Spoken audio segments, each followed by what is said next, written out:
You know, the reason I started learning how to bend wood is because in the early stages of doing the coach work here, I ended up receiving wood that was just not usable. It just wasn't bent correctly. And so I said, there's got to be a better way, right?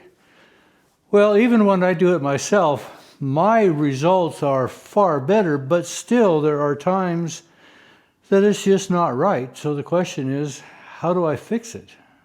These are the 3/4 by 1.5 that are going to be the drip rail on the edges of my top, but you can see I have two different types of bends here. They don't match. So how am I going to fix that? And in the process of bending them, I have one that's kind of twisted off to the side. This one kind of curls on edge a little bit. So they just are less than perfect. These are the side frames for the 11, and these are the side frames for the 8. I have them contained in a form here to kind of keep a bow into them while they dry, because they can sometimes have a tendency to relax too far. But concerning that relaxing too far, remember these are the 6-inch poplar that I bent, and they're going to be my rib cage. Well, I can actually stand on them. They have too much bend in those. I left them in the form too long. The drip rails for my 8-passenger, they're still on the form. I'm just going to let them set a little bit. And I did put a little more bend in the center between the ends because it ended up being straight. It was just too straight. So I made that modification also. And I do have a couple more pieces in the steamer that I'm going to bend on the sheep wagon form to make more of these slats. I think I have enough for 15 on that I bent before, but I think I need 17, so I'm going to make a few extras. So I have done a fair bit of custom bending for customers, especially into wheels and a lot of wagon bows, of course. And oftentimes somebody will request a set of fellies, you know, the wood rims for wheels, and say, well, I need a 39.5. Well, if you've watched me very long, they come in 36, 38, 40, 42, 46.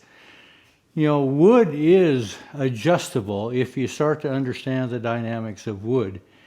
And so I think, as you've watched me in the past, I think I can make some adjustments and salvage this using some of those characteristics. I do often get comments from those who are accustomed to working with steel, and they don't like working with wood. They say, steel, if I cut it too short, I can weld it and lengthen it back out again. I can bend it, fit it. I can deal with steel. But wood, when you cut it, it's short, it's too short, which is true enough. But there are other characteristics of wood that I think we can play with and hopefully make some adjustments on this wood that right now is less than perfect. You've probably noticed in the background that I've got a couple boards laid out here. I would like to make the cross frames for the front and the rear. They are the same width-wise, front and rear, but on the 11-passenger they're 49 inches wide and the 8-passenger is 48. That's the only difference I can see.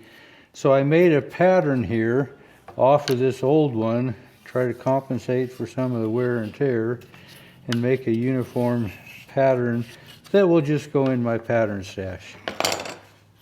So I've got a board here, and it was left over from the slats that I made on the manure spreader.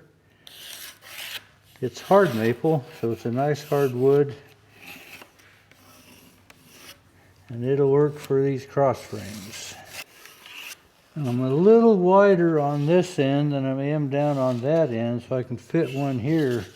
But when I get down to this end here, I don't have enough room. I overhang up here. So I'm going to take my other 3 here, and I can stack 1, 2, 3, and that'll give me my 4.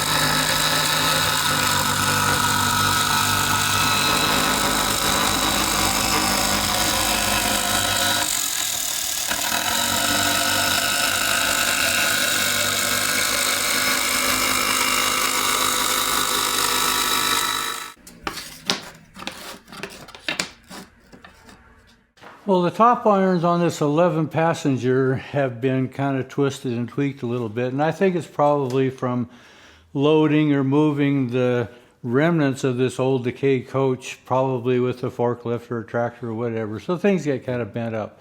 So I did take the time to get everything squared up. I cross measured. I have my distances across and from length to length. I have all those uniform, so they're where they want to be. And since these top irons for this 8 passenger are from scratch, patterned off of that 11, had to do the same there to get them uniform in their length, in their width, and I also have them cross measured to where everything is square. So I'm going to do this 11 passenger first and see if my bent wood pieces are workable or not. My sawhorses aren't wide enough to accommodate this top, so I've kind of extended them out.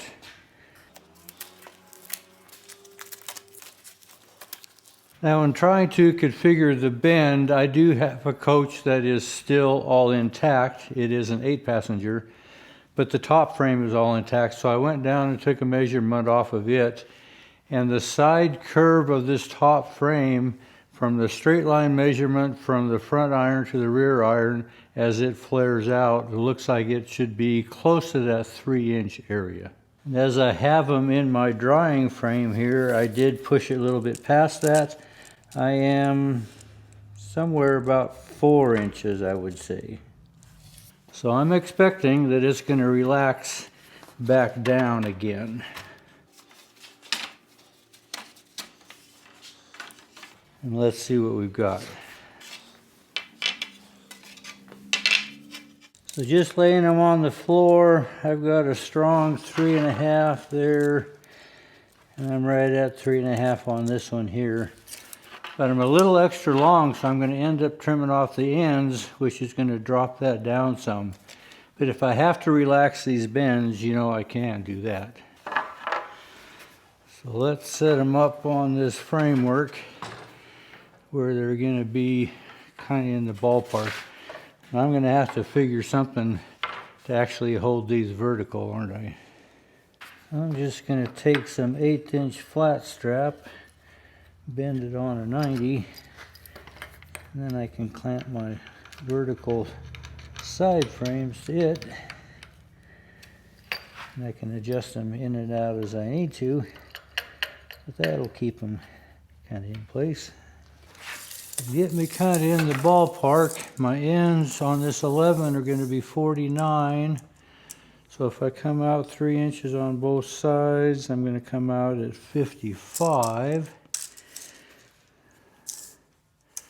Somewhere in there, this is going to be my starting point. And I'll fine tune from here.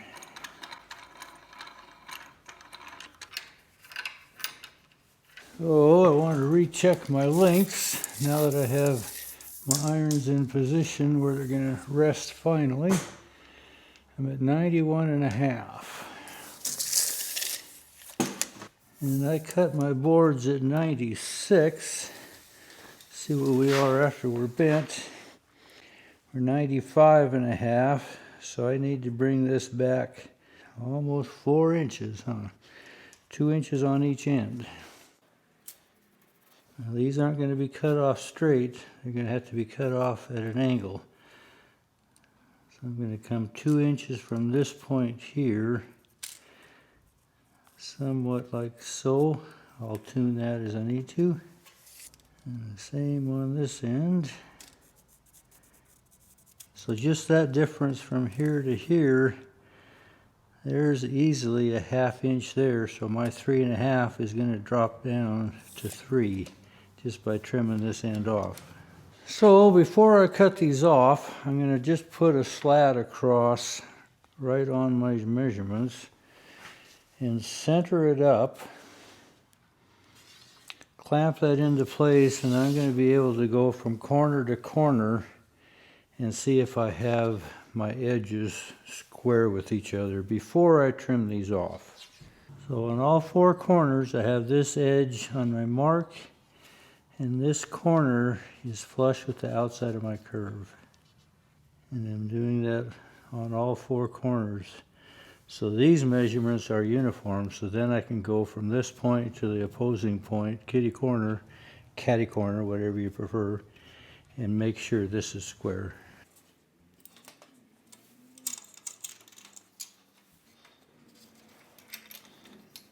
The question is, where do we stand?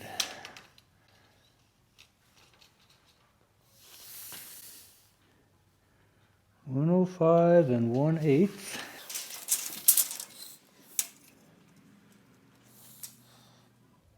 You gotta be kidding me. 105 1/8. That is totally luck of the draw. Honest, I didn't set this up. It's just the way it happened. So the width of my slats, I cut at 52. So the width of my end frames is 49. So I've got 3 inches over length. So I need to come back 1.5 inches. This is actually where the cross frame, front and rear, is going to sit. So I want these at 49 like I just said. And when I double check my measurements, I am 49 1/4. So I actually need to bring this back to 49. So how am I going to cut these square when I'm on a curve? So what I'm going to do actually is extend my fence relatively close to my blade.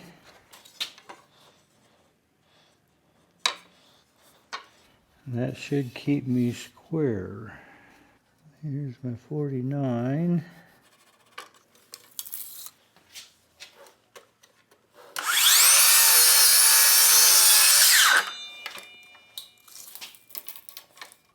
There's my 49. I'll set that in at my 1.5 inch mark on this side. And I'm also at my 1.5 inch mark on this side. I have to remember when I came in this 2 inches for my overall length, it is to the outside of my slats that I'm at 91.5, and that's what I want the inside of my frame to be. So this frame actually needs to be sitting right here. So I'm going to take and move this slat to the back side of this mark.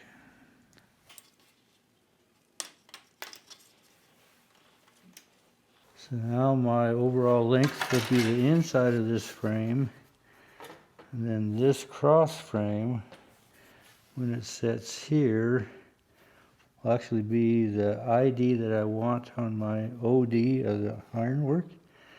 So then this needs to come in to this point here. So I'm going to adjust all 4 corners.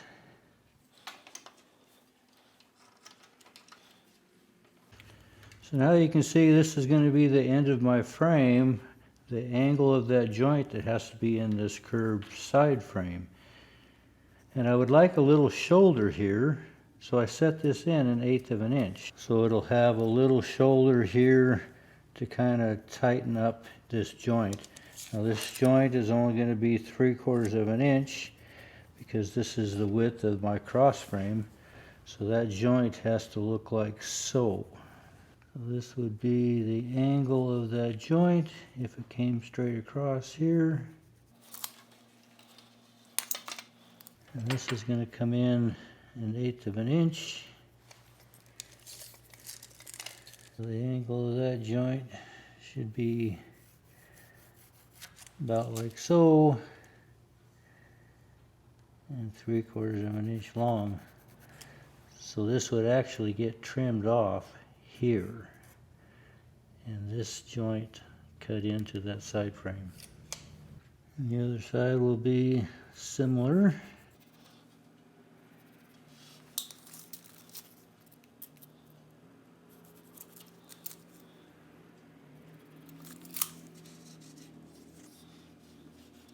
(3/4 inch) will get cut off there, and this will be our joint.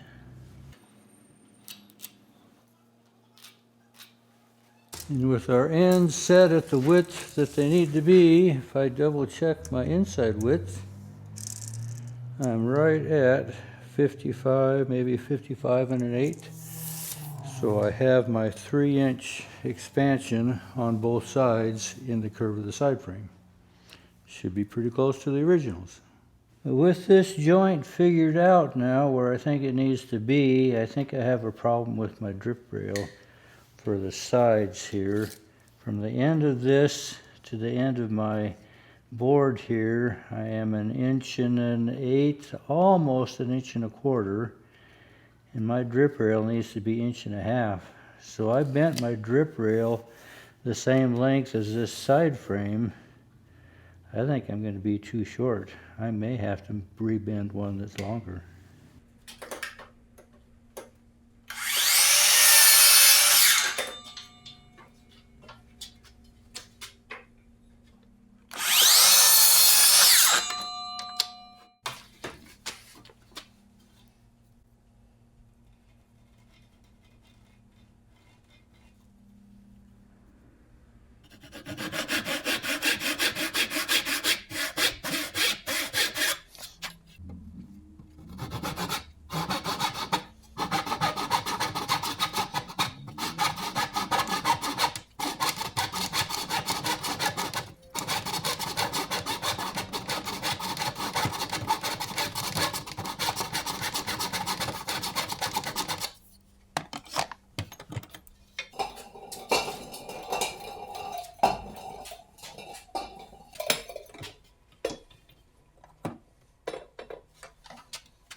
So I left that side fastened where it was and just cut the joints on this side first. So I should be able to cross measure and put it right back where it needs to be.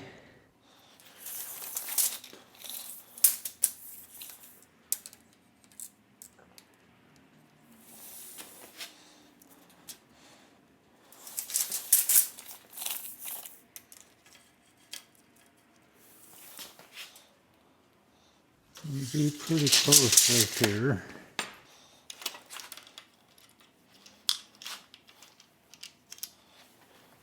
This is one of those times that you can't really take a power tool and cut this joint because you want kind of a square joint in a curve. So if I want a 3/4 inch joint here, these tapes are 3/4 inch. I can parallel that side and give me a sense of direction there. So I'm going to cut this 1/8 inch corner joint here first. And just following that line across, keeping my saw at that angle.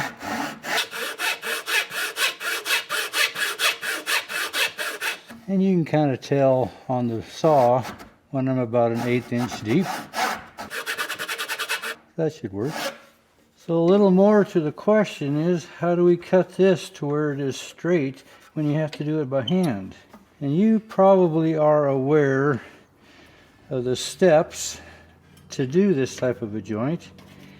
And you follow this line and this line at a 45 or somewhat close. Then I'm going to flip it over and I'll do a 45 on this line and this line somewhat in this area. That gives me the correct line here and a correct line here, and I already have my kerf. Then I can lay it flat, and then I have my kerf here and my kerf here, so I just have to line up my saw from kerf to kerf And when I have a saw kerf here, it's going to automatically keep it in that saw kerf so that I follow that same angle. And then you just bring your saw in following those 45s until you hit this line. I'm going to follow this line, and you can't see this line, but I can. So I'm going to saw a 45, and keep that line in mind, and while I also follow this line.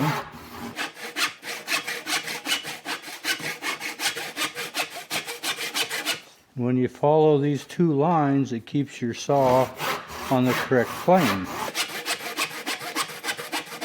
So I'm roughly there at my 45.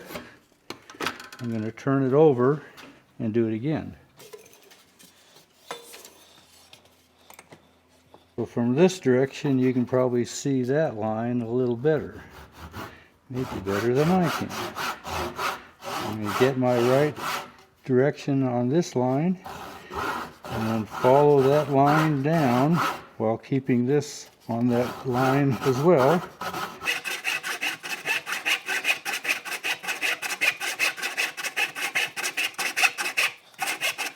So now my 45 is touching at the point here. My other saw kerf comes this direction.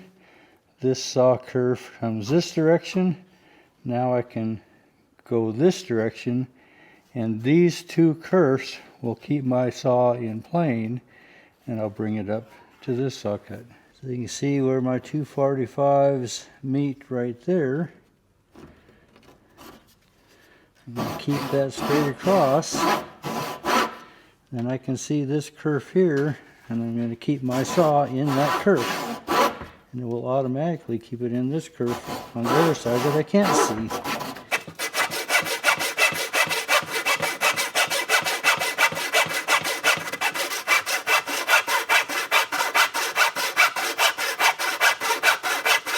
So now all we're doing is cutting this triangle in the middle. Straighten out my saw to where I follow this kerf. There we go. And as always, I just touch it up.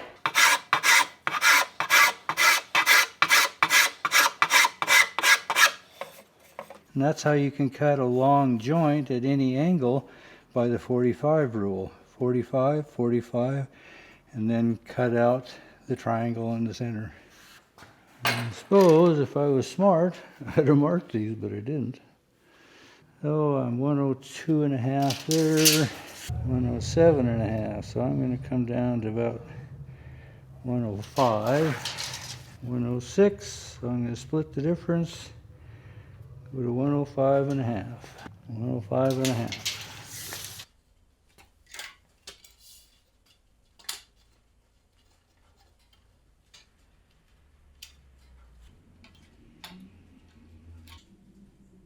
So let's see how our cross frames are going to fit. Yeah, I'm liking the looks of that. I'll just have to tighten those up a bit. Yeah, that's going to work just right. I think our angles came out pretty nicely. I think that'll work. So the top that I have in storage that is still original shows that the cross ribs go every 9 or 10 inches. I'll have to equally space those out, and I'll have to adjust those bends to match the front and rear cross frames. But I think we're looking pretty good. I really like that 45 rule. I use it all the time when I'm hand cutting joints. Anyway, appreciate you coming along. Thanks for watching.